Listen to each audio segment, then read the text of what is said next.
There is a particular kind of silence that only exists when you are waiting for someone who isn't coming. I know that silence well. I sat in the recovery waiting room of St. Catherine's Medical Center on a Tuesday afternoon in October, watching the clock above the nurse's station tick from 2:45 to 3 o'clock, and then to 3:30, and I understood with a certainty that settled into my chest like cold water that my children were not going to walk through those doors. My surgery had lasted 4.5 hours. The gallbladder removal had been complicated by adhesions my surgeon hadn't anticipated, and what was supposed to be a routine outpatient procedure had turned into something that required a longer recovery period and, according to the nurse who checked on me every 20 minutes, someone to drive me home and stay the first night. I had told my son Ryan and my daughter Cassie about the surgery 6 weeks in advance. I had sent reminder texts the Friday before. Ryan had called Sunday evening and said, "We'll be there, Mom. Don't worry about a thing." It was my neighbor Carol who eventually came. She arrived at 4:15, her coat still buttoned from rushing, apologizing as if the lateness were somehow her fault. She held my arm walking to her car and didn't say a word about my children the entire drive home, which was perhaps the kindest thing anyone has ever done for me. My name is Margaret Calloway, though everyone has called me Maggie since I was 3 years old. I am 67, a retired emergency room nurse with 31 years at St. Catherine's, the same hospital where I had just been a patient for the first time in my adult life. I live in the house I bought after my husband Dennis passed away 8 years ago, a small craftsman bungalow in the kind of neighborhood where people still wave from their driveways. Dennis and I had been married 26 years when his heart gave out on an ordinary Wednesday morning. He was 58. We had been planning a trip to Ireland for our 30th anniversary. I still have the brochures in the bottom drawer of my nightstand. To understand what happened on that Tuesday in October, you have to understand the years that came before it, the particular geometry of a family reshaped by grief and then reshaped again by someone else's happiness. Dennis died when Ryan was 24 and Cassie was 21. They took it hard in the ways that young adults take things hard, loudly at first and then with a silence that persisted for years. Ryan had just started his first real job as a civil engineer. Cassie was finishing her degree in education. I held them both together as best I could while also holding myself together, which is a kind of structural engineering that nobody teaches you and nobody thanks you for. 3 years after Dennis died, my father-in-law Raymond suffered a stroke and needed full-time care. I became his primary caregiver for 2 years because his own children, Dennis's siblings, were scattered across the country and their visits were occasional and full of good intentions and very little practical help.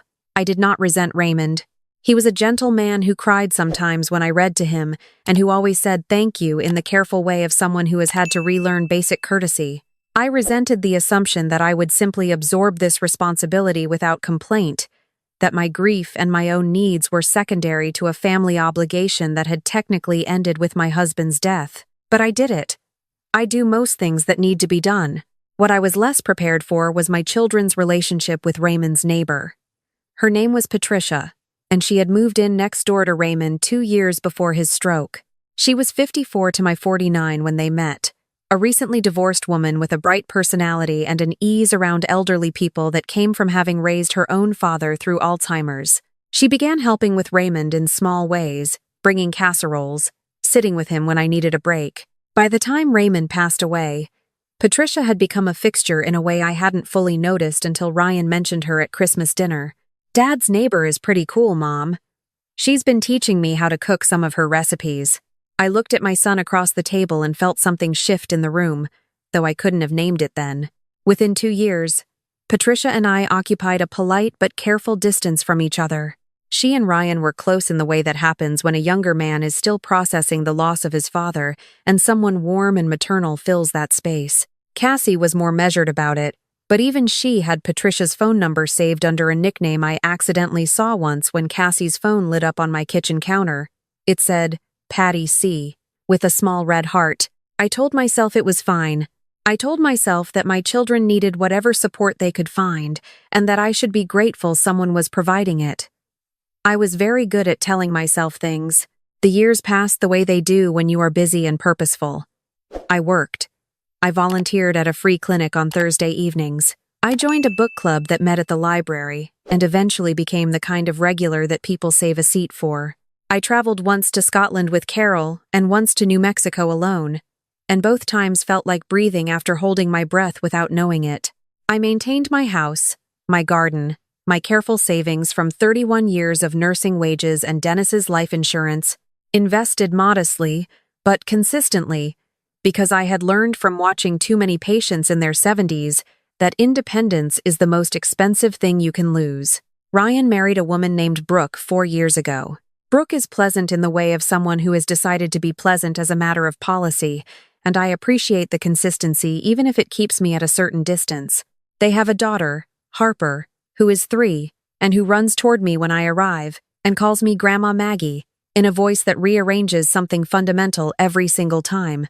Cassie is not married but has been with her boyfriend Trevor for 6 years, which I have stopped commenting on because she stopped responding when I did. Patricia, during this time, had become something more than a neighbor. Ryan began calling her his bonus mom, a phrase I first heard at Harper's 2nd birthday party, and which I absorbed with a smile that I maintained through the rest of the afternoon by concentrating very hard on the cake. I want to be precise about something, because I think precision matters when you are telling the truth about your own life. I was not jealous of Patricia in the simple way. I was something more complicated than jealous.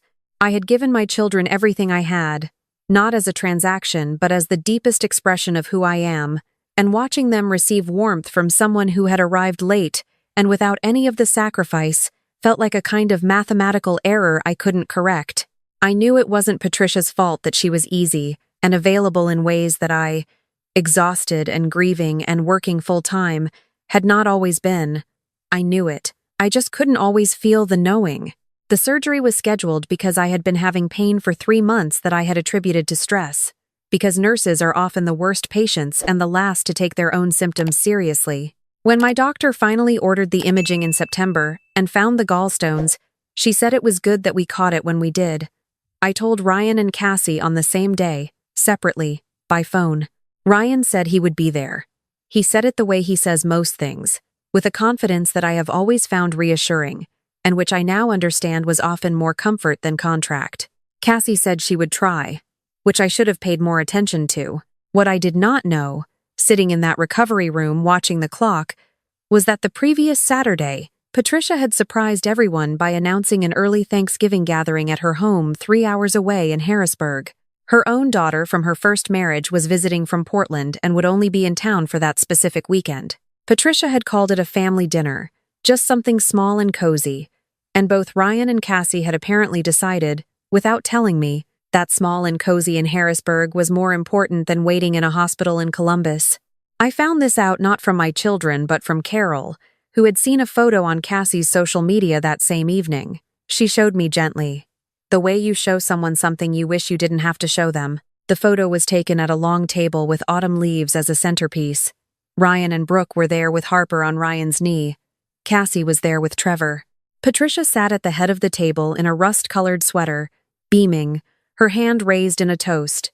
The caption said, "Grateful for this family, nothing compares." I put Carol's phone down on my kitchen counter and asked her if she wanted more tea. She said yes, even though her cup was still full. That night, after Carol went home, I sat in my living room without turning on any lights and thought about what Dennis would say if he could see this. He would be angry in the quiet way he had, which was more devastating than shouting. He would say, "Maggie, you have to stop making it so easy for them to take you for granted." He had said versions of this while he was alive. I had always found a reason not to listen. The texts from Ryan and Cassie came the next morning.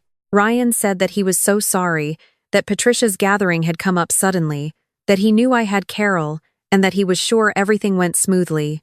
Smoothly. As though a surgical procedure complicated by unexpected adhesions was a flight that had landed on time. Cassie's text said she felt terrible and that she wanted to take me to dinner that weekend to make it up to me. I read both texts twice. Then I set my phone face down on the nightstand and called my attorney.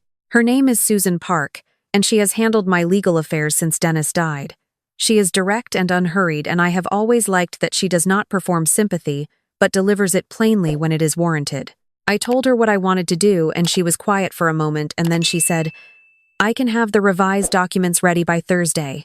Are you certain? I told her I was more certain than I had been about anything in years. My estate was not complicated, but it was significant. 31 years of nursing wages, careful investment, the house Dennis and I had owned, and which I had sold after his death at a profit that surprised me, and the savings from 2 years of reduced spending while I cared for Raymond with his household expenses largely covered by his pension. The total was something my children had a general awareness of, the way adult children always seem to develop a general awareness of these things when they reach their 40s. What they did not know was that I had already been supplementing their lives for years in ways I had never made explicit. Ryan's down payment on his house 6 years ago had come entirely from me, presented as a gift from their grandfather's estate with a story about delayed paperwork that I had maintained consistently. Cassie's student loan payoff had been a similar quiet transaction. The monthly transfers I had been making to both of them for the past 4 years, framed as help with Harper's childcare expenses and Cassie's car payment, had totaled more than I wanted to calculate. I did the calculation anyway. It was substantial, and it had stopped the morning after I read their texts. I did not call Ryan or Cassie that week. I told Carol, who said good and squeezed my hand. I attended my follow-up appointment, received a satisfactory report from my surgeon, and spent the following Saturday planting spring bulbs in my front garden, which is what I do when I need to feel like I am investing in a future. Ryan called on Sunday. His voice had the careful quality of someone who has been thinking about what to say. Mom, Brooke and I want to bring Harper over this week. We really want to see you and make sure you're doing okay. I told him I was doing fine and that a visit would be lovely and that Tuesday afternoon worked well for me. They arrived with flowers, which was Brooke's doing, I think, and with Harper in a yellow raincoat who ran at me the way she always does and made everything complicated for approximately 90 seconds.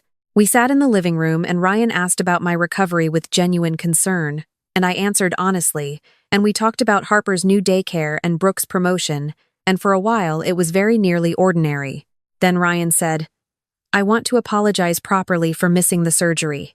It wasn't right. I should have been there. I looked at my son, this 40-year-old man with Dennis's forehead and his own particular brand of well-intentioned blindness, and I said, I know you mean that. He waited, I think, for me to say more. For me to accept it and move us past it the way I always had. I didn't. Cassie came alone the following week, without texting ahead, which she knows I dislike. She stood on my porch with a small plant in a terracotta pot and a look that I recognized as rehearsed remorse. I let her in because she is my daughter and because the plant was a rosemary and I needed one. She apologized at length. She explained that Patricia had been struggling since her own mother's anniversary of passing and that the gathering had felt urgent and that she knew that it was the wrong choice. She used the phrase, wrong place, wrong time twice, which I don't think means what she thinks it means. I listened to all of it.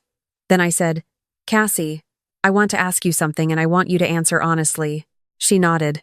If Dennis were alive and had missed my surgery to have dinner with someone else's family, would you tell him it was the wrong place, wrong time? She opened her mouth and closed it. I didn't think so either, I said. Now tell me what's actually going on with your finances. Because Trevor mentioned to Carol's son at the hardware store last month that you've been having a hard fall. The color in her face shifted in the way that tells you the truth before the words do. It came out slowly, the way these things do. Trevor's hours at the architecture firm had been cut. Cassie's teaching contract was reduced after a budget review that eliminated 2 positions. They were behind on their car insurance. The credit card balance was something she hadn't looked at directly in 3 weeks. And the transfer she'd been expecting from me on the 1st of October hadn't arrived. And she hadn't said anything because she was embarrassed. And the embarrassment had made everything worse. I listened without interrupting, which is a skill that took me 3 decades of nursing to develop and which is harder than it looks. When she finished, I said, I understand, and I need you to understand something in return. I've been helping you and your brother financially for years in ways neither of you fully knew about. That support stopped when I understood, lying in a hospital bed waiting for people who didn't come, that it hadn't been building anything. It had been preventing something from being built. Cassie started to cry, which I had expected. I'm not saying this to hurt you, I told her. I'm saying it because I love you too much to keep going the way we've been going. She wiped her eyes with the back of her hand, a gesture so identical to one Ryan makes that it startled me.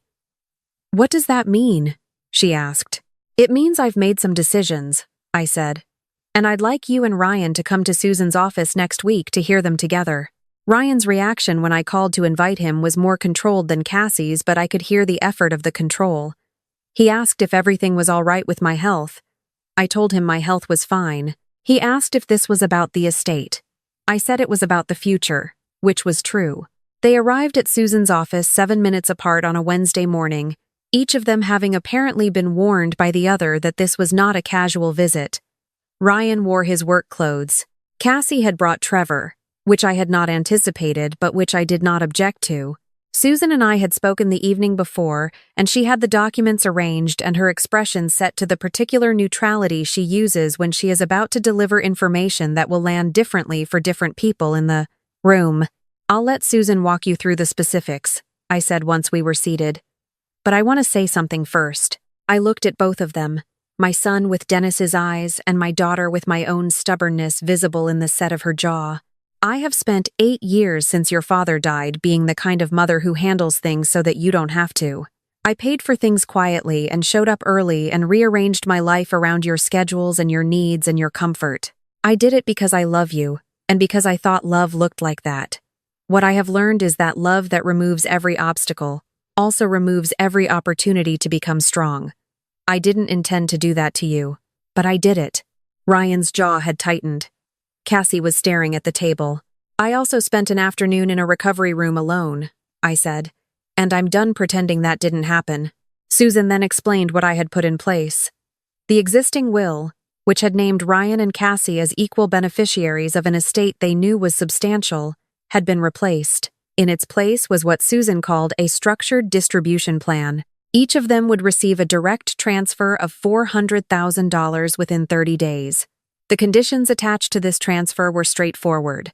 Both of them were required to complete a 12-week financial literacy course, which I had already researched and paid the enrollment fees for. They were also required, within 1 year, to submit a joint proposal for how they intended to use the remainder of their anticipated inheritance, specifically a family investment fund of $800,000 that would be released only upon approval of a plan that demonstrated long-term sustainability and did not involve me as a financial backstop. The remaining assets, including my home and investment accounts, would stay in my control for my lifetime and transfer to a community health scholarship fund at Street, Catherine's upon my death, unless the joint proposal was submitted and approved, in which case those funds would transfer to them instead. Ryan spoke first. His voice was careful. "So if we don't submit a proposal, the bulk of it goes to the hospital scholarship." "That's correct," Susan confirmed. "And the $400,000 each, those transfer regardless." "Yes, those are unconditional." He was quiet for a moment. Then he said, "Mom, this is a lot to take in." "I know," I said. "Take all the time you need." Cassie looked up from the table. "Why the financial course?" she asked. It wasn't defensive. Exactly. It was the genuine question of someone who has just been told she's been doing something wrong without knowing it. "Because when I did the math on what I've given you both over the past 4 years, I said, it was enough to have paid off your cars, your credit card balances, and built a 6-month emergency fund. And yet here we are. I'm not blaming you. I'm the one who made it invisible. But invisible money doesn't teach you anything." Trevor, who had been silent through the entire meeting, said, quietly, "That makes sense." And Cassie looked at him with an expression I didn't fully understand until later, which was gratitude for the permission to agree with me. They took the documents home.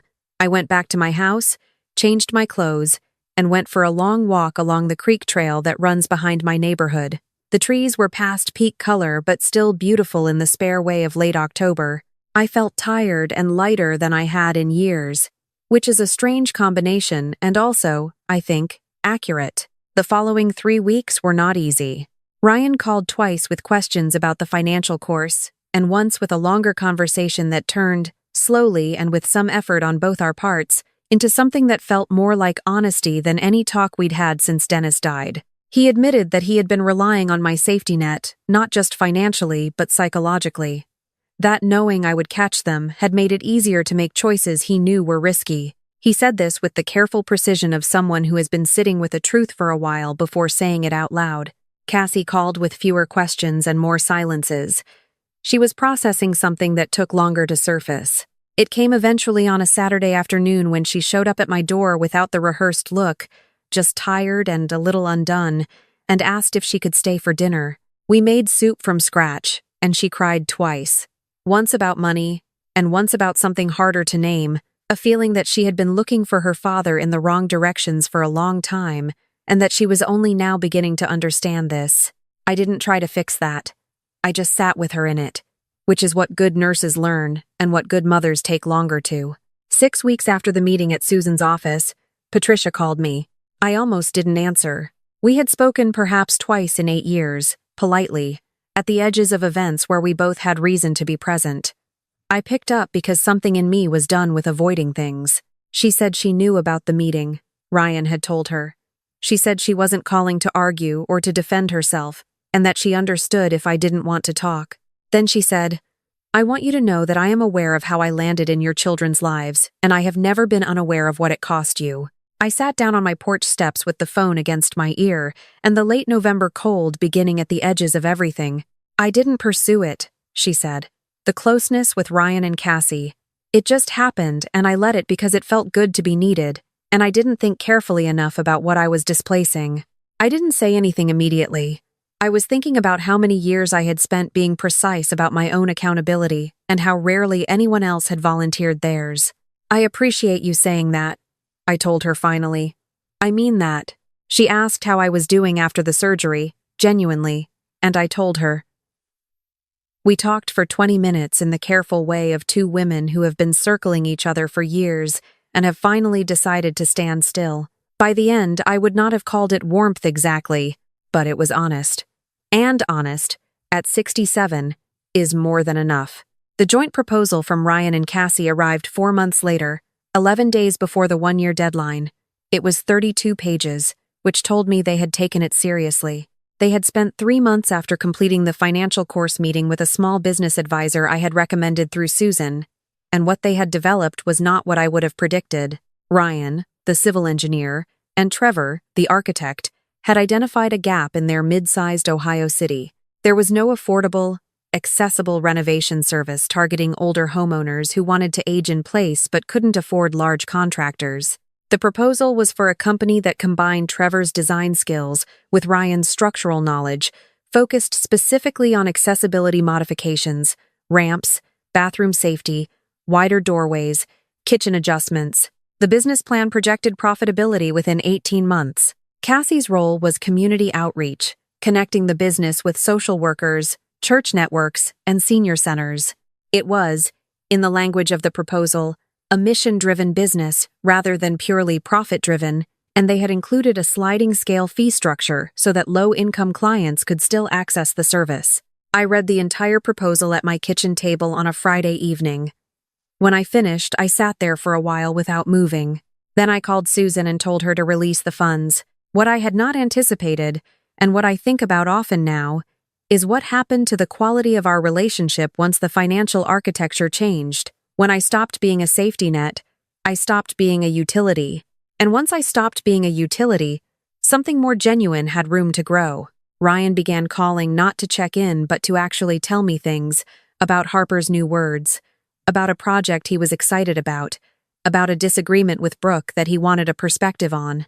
Cassie started driving up on occasional Sundays just to walk the creek trail with me. Trevor began sending me photos of houses he admired with notes about why the proportions worked. Harper, who is now 5, has developed the habit of asking me to tell her stories about when her daddy was small. I do this willingly and with great editorial license, which Ryan has learned to accept. The accessibility business, which they named Doorway Home Solutions, broke ground in the spring. Their first client was a retired teacher named Helen, who needed grab bars and a walk-in tub, and who told Cassie she had been putting it off for 2 years because she was afraid it would cost her savings. The cost, with their sliding scale, came to less than Helen had feared. She sent a handwritten card to their office. Cassie photographed it and sent it to me before she even got it framed.